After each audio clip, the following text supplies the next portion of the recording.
Hey, fearless fundraisers, I'm Dawn Lego. It's time to buckle up for a new episode of Raise Nation Radio, the one and only podcast made to inspire fundraisers like you to continue making impact in our communities, building better tomorrows, and exchanging ideas. So whether you're a trailblazer or a seasoned pro, you'll pick up those trends that transform your fundraising. And together we'll dive into lively conversations, and we'll chat with industry-leading fundraisers and thought leaders to explore all the hot button issues and innovative ideas. So stay with us for the next 30 minutes while we inspire you to embrace the future of fundraising. All right, let's get going. Welcome back, Raise Nation. We're so glad you're joining us again. If you've been with us before, thank you for making this show just so popular. We're in our 130th plus episodes and counting, and we love connecting with you this way. If you're new to Raise Nation, well, you can find us just about anywhere. So, we're glad that you're joining us for the first time, but please be fans and enjoy the family, and make sure you follow and keep in touch with us this way. So I'm super excited to talk with our next guest about a topic that I'll have to admit I'm not too familiar about. Or not too familiar with. So I am going to be learning along with our audience. And please welcome to the show, Mr. Stephen King. He's the founder and CEO of GrowthForce. Did I get that right, Stephen? Hi, welcome to the show. Thanks, Dawn. You did. Yeah. GrowthForce. GrowthForce. I don't know. It just doesn't slide off my tongue the way I'd like it to. But hopefully by the end of this episode, I'll have it down pat. But Stephen, it's so nice to have you. I kind of did a little bit of homework, but I'm really looking forward to our conversations today because this is the topic that I'm just not too familiar with. But before we get there, our audience would love to get to know you. Who is Stephen King? So I'm going to let you, instead of me reading a bio, why don't you just say hi to the audience and tell us a little about yourself, what you do, and whatever you'd want to share personally. Sure. GrowthForce is an outsourced accounting department for nonprofits and small businesses that use QuickBooks and Intact. And I didn't call the firm Stephen King CPAs. I called it GrowthForce because what we want to do is be a force for growth. We want to help our nonprofit clients not just count the beans, but I'm passionate about helping raise the more beans, increase the number of outcomes that can happen because your numbers can tell your story. And so while we're focused on making sure that your accounting is done perfectly, audit ready, financial ready, but more importantly, data decision ready, what I like to do is help them use those numbers to tell the donors the story and raise more money. So the impact story with the Yes, data. Yeah. exactly. And I come from a very unique background. I was at Ernst & Young as a CPA, and then I ended up being the chief financial officer of a nonprofit called Amnesty International USA, right after Bruce Springsteen and Sting and U2 did a worldwide tour, and Amnesty grew from $6 million to $18 million in a year and a half. I got a chance to come in and put the systems in place to manage that growth. And then took over fundraising for 3 years and learned how to raise $20 million. So I have that left and right brain connection that you often find with accountants and fundraisers don't have. Yeah, I don't have that connection. Um, so I'm excited to chat with you today. And when I opened this show, I said this was a topic that I wasn't too familiar with. Well, I didn't mean like, accounting and, keeping your books and making sure that everything reconciles. I love what you do, that you take the data and turn that into a social impact story. So all of that I got, but we are going to talk today a little bit more specifically about the Sustainer program. And I don't know what that is. I have to admit that.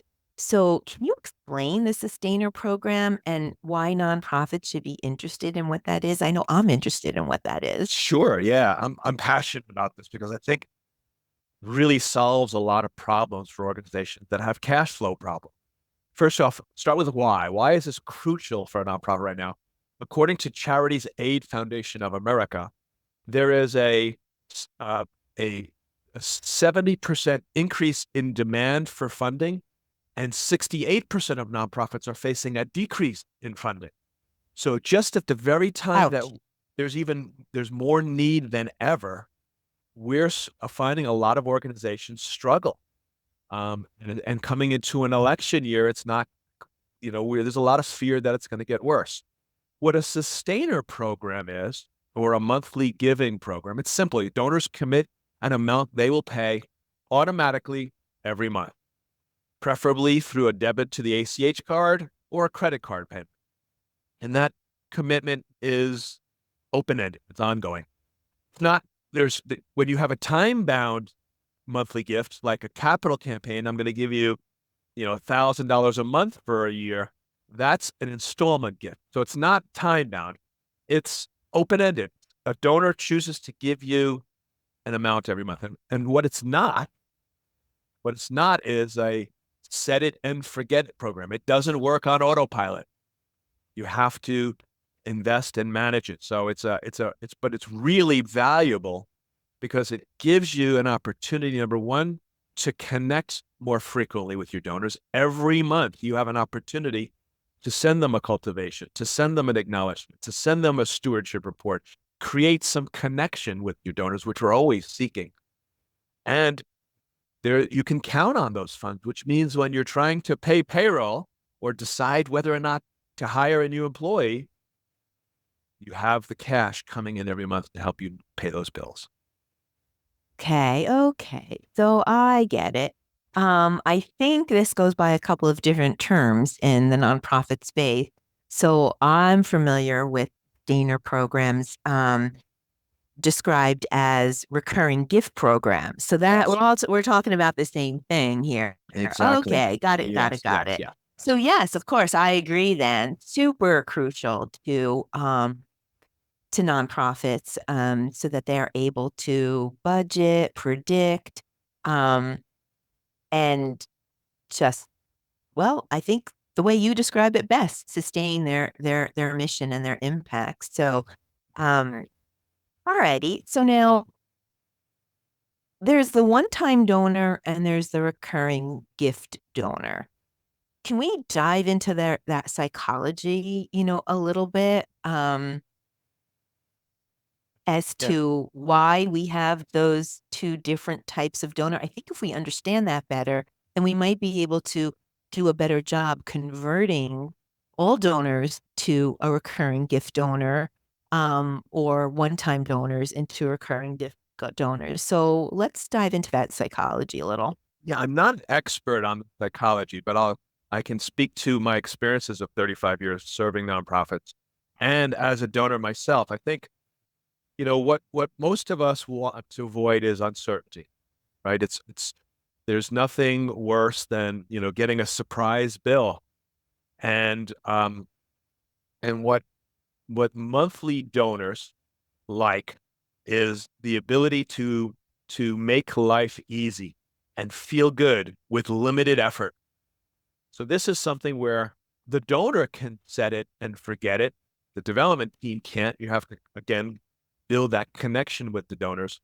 But the idea here is that the Society of Fundraising Executives has shown proven results over decades that if you can show the donor the tangible result of their gift, you'll get more money. You'll get higher average gifts and you'll get more frequent giving.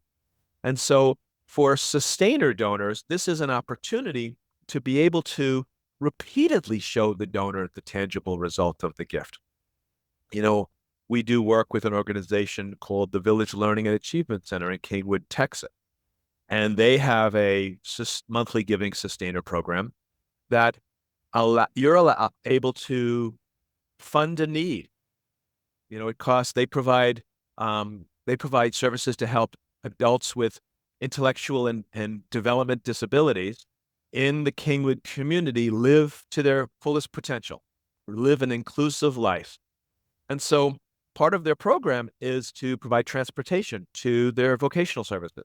So they have identified, and they're a client of ours, so with our help, they've identified it costs $95 a month to be able to put one villager on one seat on the bus to help fund the need for transportation services. And the psychology of a donor that's a monthly donor likes to be able to know that when I'm driving down Kingwood Drive and I see the village buses going up and down the drive, I'm paying for one seat on that bus. And the other aspect of a monthly giving program is psychologically, we all have a need to belong to something bigger than ourselves, right? It's a True. need. It's hot Maslow. It's a need. And so, we want to belong to things. Creating a sustainable program creates a community that people will want to belong to. Hmm. So I think it's just the recurring gift or the sustainer program in and of itself defines retention, right? If I'm going to give $50, $100 a month, and I'm signing up for it to be recurring with an indefinite expiration date, that nonprofit has retention. But you make the claim that there's an in the first year that your retention rates go up significantly once that donor is enrolled in a retention program. So it's like two-sided. They're already in a retention program, but you are saying that you kind of that first year have captured them for life, perhaps. So can you help elaborate on that a little bit more and why that is? Sure, it's actually not my claim. I'm proud to Okay. say it's the nonprofit Times. And they reported that donors enrolled in a monthly giving program are retained 70 to 80%, whereas retention rates for one-time donors are only 41 to 50%. And monthly And that's donors, yep, not because they're enrolled in the recurring gift program. It's that type of program does what to keep the retention? connection. It creates Uh-huh. a deeper level of connection. Oh, sorry, there's one other piece here. They also say in the nonprofit Times that monthly donors stay active as an engaged donor 2 or 3 times longer than the occasional donor.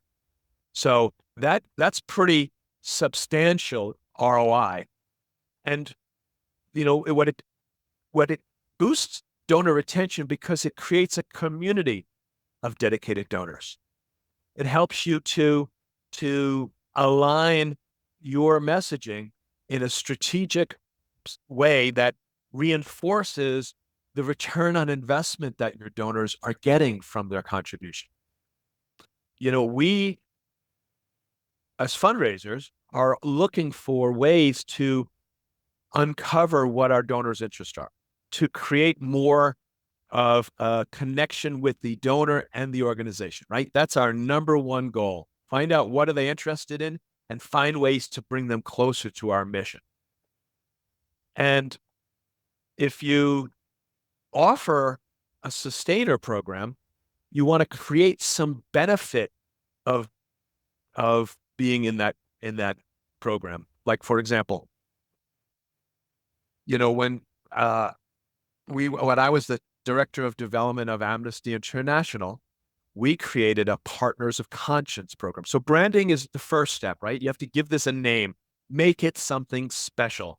Hmm. The village center, the Partners of Conscience, the Founders Circle, something that makes it unique and exclusive. Hmm. You want to have it tightly connected to your mission, right? Partner of Conscience was specifically chosen because Amnesty International's mission is to help prisoners of conscience, people who are imprisoned for their nonviolent acts, and help stop torture. And so that's the first thing, right? Branding this based on your organization's brand and making it kind of exclusive. Then step two in my mind is defining what you get by being a member of this group. You can give premiums. At Amnesty, we would say if you become a partner of conscience, you're going to get a sticker and you're going to get a copy of the Universal Declaration of Human Rights. And we'll give you we send some people who give certain dollar amounts, suitable for framing copy of the Nobel Peace Prize we received, like just connection, right? But premiums really are short term. They're not the big reason why. It's the unique information about how their support makes the difference. Every month, I love my coaching my clients on fundraising, how to write, and I learned this from Craver Matthews Smith and Mike McLeod in DC, write your emails in the first person. I wish you could have been with me on the first day of school at the top of the stairs when uh, Mary came to with her eyes open and her bag filled with school supplies that you paid for. Like creating that connection in the first person allows the donor to feel good without having to do much work. Money came out of my bank account just like it did for Netflix. I don't feel that pain because it's in the budget. It's already happening. But if I understand how my ongoing support makes a difference, if you can show the donor the tangible result of their gift, then the sustainer program gives you an opportunity to do that every month. And that's really what the big difference here. You can also have other benefits like you get included in special events. We're going to have a poker night. We're going to have a golf tournament. We're going to have a gala, whatever your event activities are, for a certain amount can include those tickets. And that means that if you are getting the money every month of the year, you don't have the pressure of having the event be the fundraiser, because again, the Society of Fundraising Executives shows that's one of the least effective ways of raising money. Events are typically used to acknowledge your donors, to cultivate new donors, and to recruit new donors and volunteers. So the idea here is that there are benefits that you get that will make somebody want to give. Howdy, Raise Radio. This is Kirsten Hill, Director of Nonprofit Solutions at Firespring. We are dusting off our boots, looking forward to speaking and exhibiting at the 2024 Raise Conference. As a full-service marketing company specializing in nonprofits, we know how critical it is to promote your organization and events. Visit firespring.com/raise for a special offer for Raise attendees. That's firespring.com/raise. We look forward to seeing you in Nashville. Yeehaw!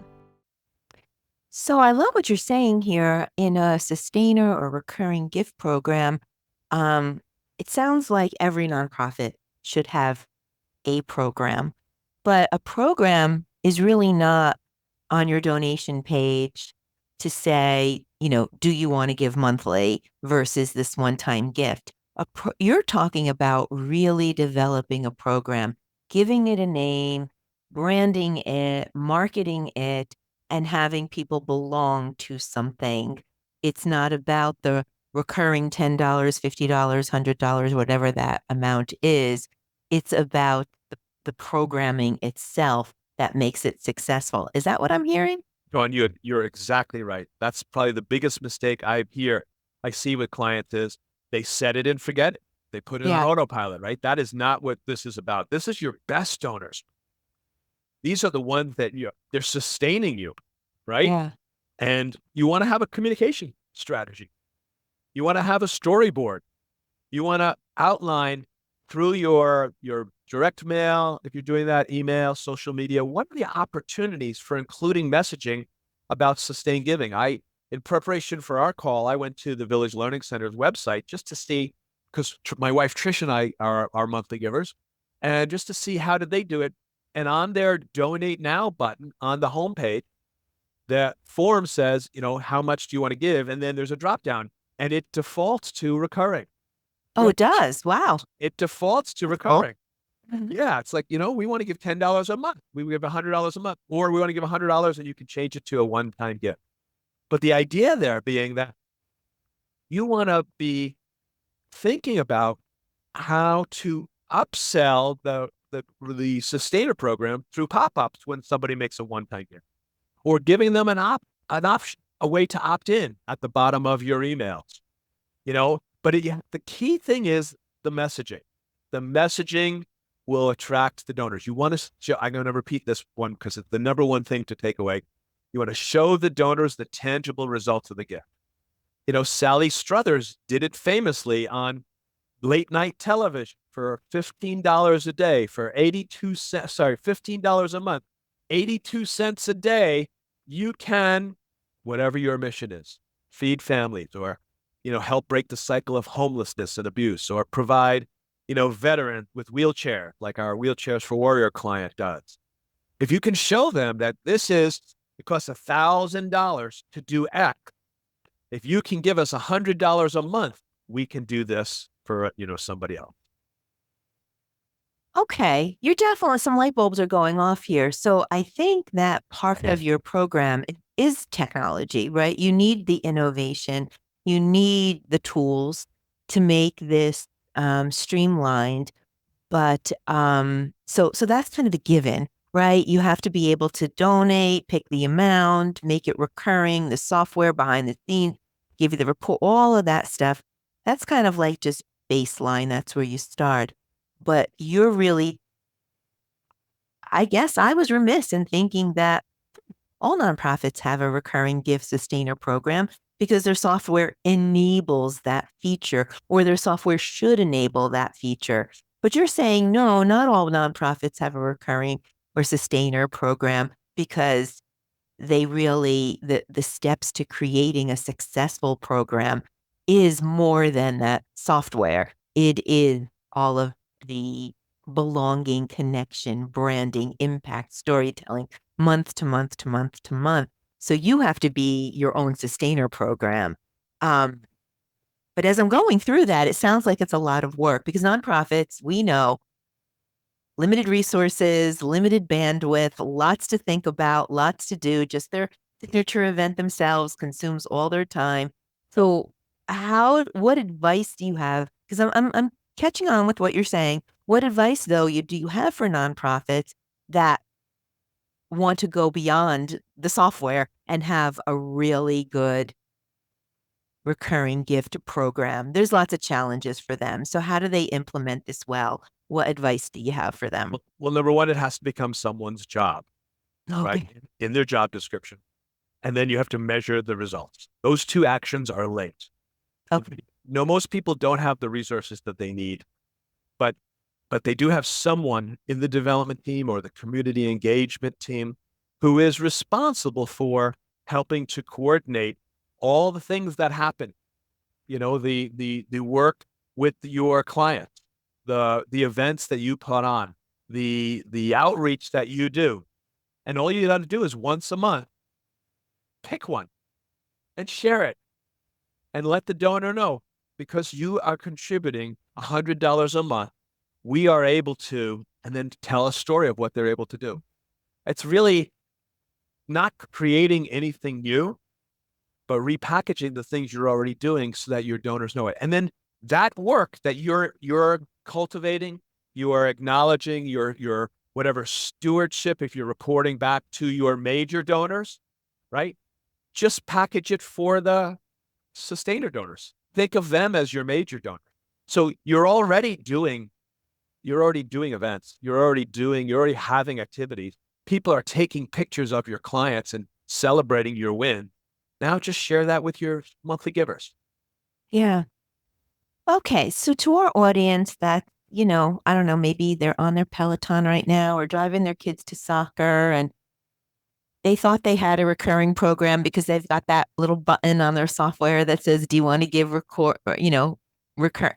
monthly or whatever the recurring, placement is, or they thought they had a sustainer program, but they don't because they're not really executing the way you're describing. What's their first step? What's the first step that you would advise them? I think you already said it. It's got to be somebody's job, but they're like, okay, I get it. The light bulb went off for me too, Dawn. So what's the next step they need to take? When we help design accounting systems for our client, we always start with the end in mind, right? What are the decisions you have to make?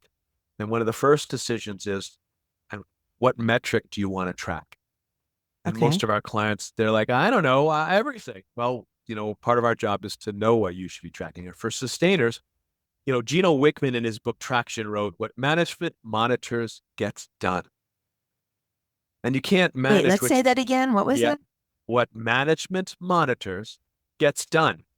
What you as the executive director or the head of development or a board member start to monitor, you start reporting on whatever management reports on, that cascades down to the teams, down from the teams to the individuals. Oh, the boss wants to see X, so let's just get her that. Now all of a sudden people start paying attention. In a development program, if you really want to kick off a sustainer program, you just track the simple thing, the number of active sustainers you have. Show it in a chart.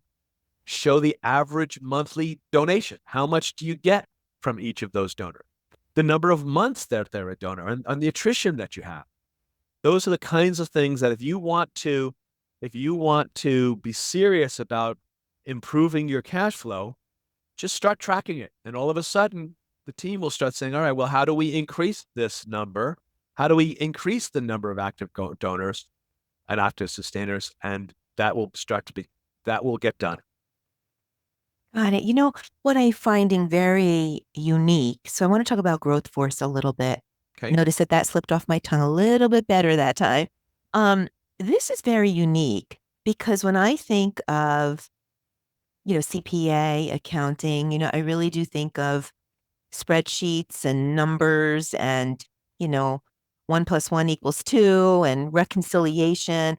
But your firm and your agency is very, very different. That's what I'm getting. That's the vibe that I'm getting from this conversation because there's a lot of consulting about not just having a recurring gift program, but how to help your clients sustain their impact over a long period of time. So, can we talk a little bit about the uniqueness of GrowthForce? And if it's okay with Sure. you, I'm going to put how to get in touch with you, all your links, all your, quotes here into the show notes because I'm Yeah. sure we're all feeling just a little something different, a little because I wasn't sure where this episode was going to go. I was like, the senior program, I'm not familiar with that term. I know I'm talking to but there's a lot of differences. So what differentiates you and why do you go beyond the spreadsheet and the numbers with your clientele? Well, first to confirm, we do the spreadsheets and the general ledger and all. I'm sure you do. Yes. We pay bills, we do payroll, we do billing, collections, all that stuff you would expect of an accounting department. What's nice though is it's a la carte. So you, the client, get to choose what do you want to keep in house. Typically we find there's a finance manager, there's somebody who has got the responsibility for making sure that the trains run on time, right? That the board package goes out, the bills get paid, the payroll gets paid. What we do is we come in and complement that person and train them on how to add more value to the organization because they're not a CPA. They may not even have an accounting degree. And so that first value for us is a resource, as a training resource for the in-house staff, program staff on how to read and interpret their budgets and their financial reports each month, and the finance staff on how to operate real efficiently. What's interesting, what I find that's different here is that in a nonprofit, in our for-profit client, it's always about growing profit, right? And so when we set out, I set out 35 years ago to start doing this. In my nonprofit life, it's about growing outcome, not about growing profits. So a nonprofit needs to be run the exact same way as a well-run for-profit. The difference is you reinvest the profits back into the mission. And so how do you do that? Well, you apply the same best practices of a for-profit to a nonprofit with just a different end goal. And so when we produce financial reports, we don't just show the organization's income statement or statement of financial activity. We show it by program. Because what we really focus on is giving the program managers the data they need to make decisions. When I started as CFO of Amnesty International, again, we grew from $6 million to $18 million. There was cash flowing in, but the program managers didn't know whether they had any money left in their budget.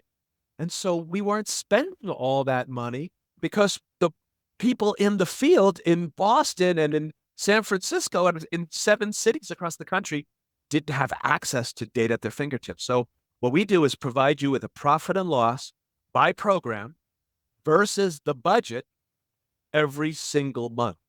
And then this is the secret sauce. take the cost of each program, divide it by the number of people served, and now you can show the donor the tangible result of their gift. We know it costs $95 to put one villager on the bus to provide transportation services every month. How do we know that? We take the cost of the transportation services, divided by the number of villagers, divided by the number of seats on the bus. So once you have the profit and loss for each program, the other part is really simple. Does that answer your question?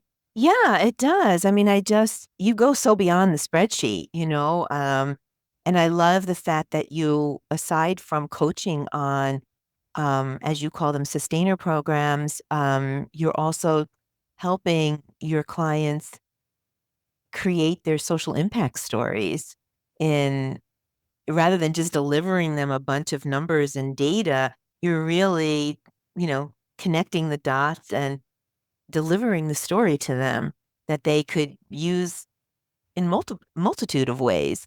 So I just love the fact I would say that you are on point with your customers' financial health, not just in paying the bills, right? But just into sustaining their giving for Yeah, endless exactly. days to come. And that's really Exactly. special. Yeah, that's our life's work. Yeah. Cool stuff. So what else do you talk about with your customers? We'd love to know the full repertoire from Well, GrowthForce. cash flow is first. Cash flow Okay. is king, right? So we have a 13-week cash flow template that we built. It automatically downloads the age receivables and the age payables out of QuickBooks. And then you go in and say, okay, what week 1 through 13, am I going to pay these bills? When am I going to collect on this amount? And then you can go in and add any sources of cash and uses of cash. So you always have 13-week view into cash flow. That's the key, right? Number Mhm. one. Number two is you have to be audit ready 12 months a year. If you have to prepare for an audit, then you're not doing it right. Just close your books every month, and we reconcile every single balance sheet every single month. And then this way, the auditor can come and do the audit when it's convenient for them. That will lower your audit fees. A lot of people are paying $20,000, $25,000 in audit when if their books were clean and the auditor didn't have to come back 3 times to get the answers they need, they'd save another $5,000 or $6,000.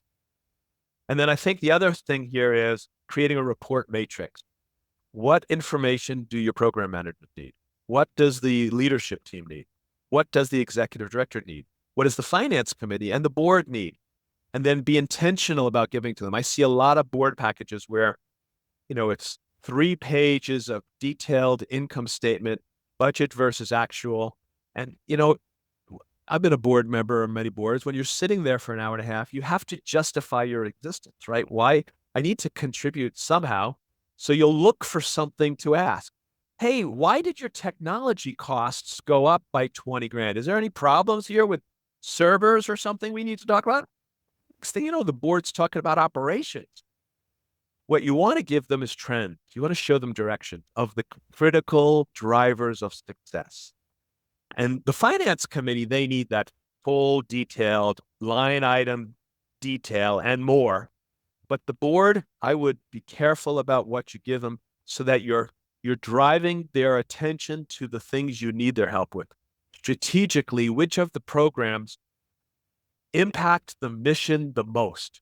I have this great stack ranking program where we go through and say, which programs help you serve more people or increase the quality of service to the people you already have or help provide something that nobody else provides and allow you to measure the program effectiveness based on how well they further the mission. That's the first step.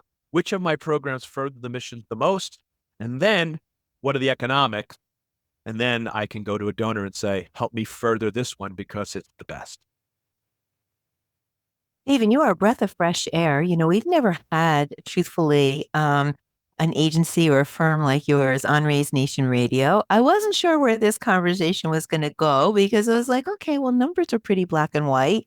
What are we going to talk about? But we filled up 30 minutes in what seems like a second. I love your passion for what you do. It's not about just closing out a month or a quarter or a year and just making sure the numbers line up. It's really about sustainability. And it's just a great approach that you take, and any client would be lucky to have you in their corner. So Appreciate just that. thank you for that, Thank you. different perspective. And I am looking at recurring gift programs differently now. I really thought it was just like a button, make sure that you're giving them the option to record, but it's really so much more than that. So to the audience that's listening, think about that. And Stephen, if it's okay, I'm going to put all your contact information in the show notes, because if they need a little help, they're going to need to know who to contact to get that help. So is that okay with you? We're Yeah. going to make sure they can get in touch with you. If anyone's struggling financial management or just not getting actionable insights for the board, Yeah. go to growthforce.com/NFP, non-for-profit. And you can start a conversation with somebody on our team and we'll help give you some advice. Yeah. Oh, that's fantastic. I wish we had more time to talk. I didn't know we were going to run out of time. But that is about all we have for today. Thank you so much for listening to our audience. We hope you enjoyed today's Raise Nation topic. Probably a familiar topic, more familiar than I thought it was going to be, but yet a very fresh, new perspective on it that I think really deserves a lot of consideration. Please tune in for a new episode release every Thursday at 12:30 p.m. In the meantime, listen to all the episodes on Raise Nation Radio and follow us wherever you like to get your podcast. We're everywhere. And this way you can get notifications about all our new guests. And if you are a fundraiser, we would love to feature you on our show. We often have causes and missions and the voice of the nonprofit. So reach out at hello@onecause.com. Your stories are awe-inspiring, and I'd love to feature them. I'd like to thank our sponsor, One Cause, for making this episode possible. One Cause is driving the future of fundraising with easy-to-use digital fundraising solutions that help nonprofits connect with donors. Check it out, onecause.com. And please visit the resource tab on the homepage. We have all sorts of content. It's all free, and hopefully you'll find it very helpful. A huge shout out and thanks to my guest, Stephen King, who is the founder and CEO of GrowthForce. I'm getting a little better at saying that. I just really appreciate your perspective and your insights about sustainability and how nonprofits could sustain their revenue, and how nonprofits could get their donors to be more recurring in their donations. So it was really such an interesting conversation, but I do have to ask, any last words of inspiration for our audience? I am passionate about helping nonprofits make data-driven decisions. And I wrote an ebook called An Executive Director's Guide to Board and Management Report. And it took me about 5 years to really summarize what are the steps you need to take to help run like a well-run for-profit. And I think that, that to me is where I think the best value could be. Where do we find this ebook? It's on growthforce.com/NFP, non-for-profit. Okay, I'm going to link that out. It took you 5 years to write an ebook. That's got to be some meaty, beefy ebook. Because I didn't want it to be, it had to be realistic and practical. And so we actually went ahead and did it with a number of clients after we drafted it. And then I came back and said, you know what, that's theoretically good, but not practically realistic. And so it took me a couple of versions to get it published internally. Everything you do is big and right and deep.